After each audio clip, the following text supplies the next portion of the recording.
Dah habis jawab semua? Baiklah. Berita sukan. Kadar degupan jantung merujuk kepada bilangan denyutan jantung dalam masa seminit.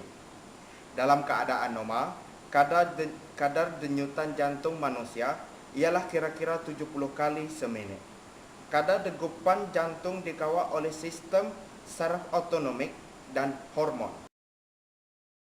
Berita selanjutnya. Kadar degupan jantung menerusi sistem saraf autonomik. Walaupun perentak SAN mencetus degupan jantung, ia tidak bermaksud jantung tidak dibekalkan apa-apa oleh saraf-saraf tertentu.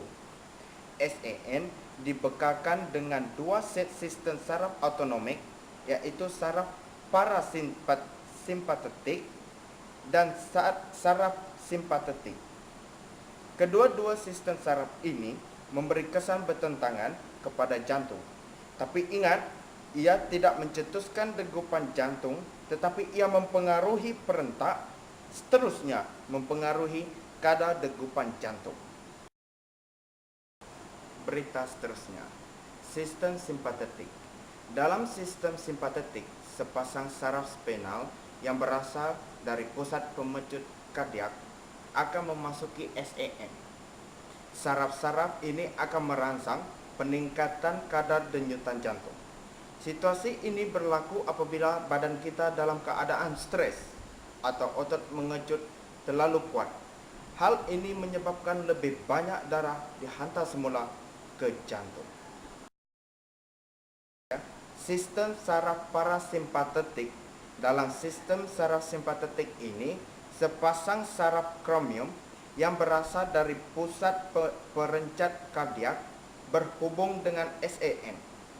Penurunan kadar degupan jantung berlaku apabila reseptor regangan menerima rangsangan dari aorta dan carotid arteries. Situasi ini kebiasaannya berlaku selepas eksersis atau selepas keadaan kecemasan di mana denyutan jantung sememangnya sudah meningkat.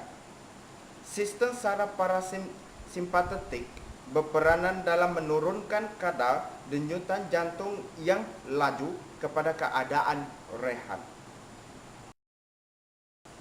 Seterusnya ialah penglibatan hormon dalam mengawal denyutan jantung.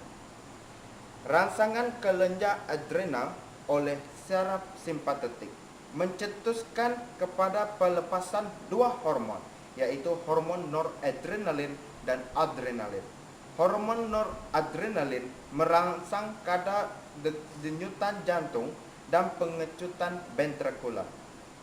Semasa stres, hormon adrenalin mencetuskan respon flight and fight dengan menaikkan kadar degupan jantung, seterusnya menyediakan badan untuk aktiviti fizikal dan mental yang tinggi. Peningkatan hormon tirosin yang diremeskan oleh kelenjar tiroid juga meningkatkan kadar degupan jantung.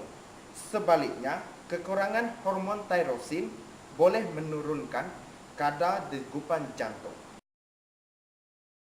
Selain itu, kadar denyutan jantung turut dipengaruhi oleh saiz badan, jantina, umur, tekanan, keadaan kesehatan, suhu badan, ubatan dan dadah, faktor persekitaran dan tabiat seseorang.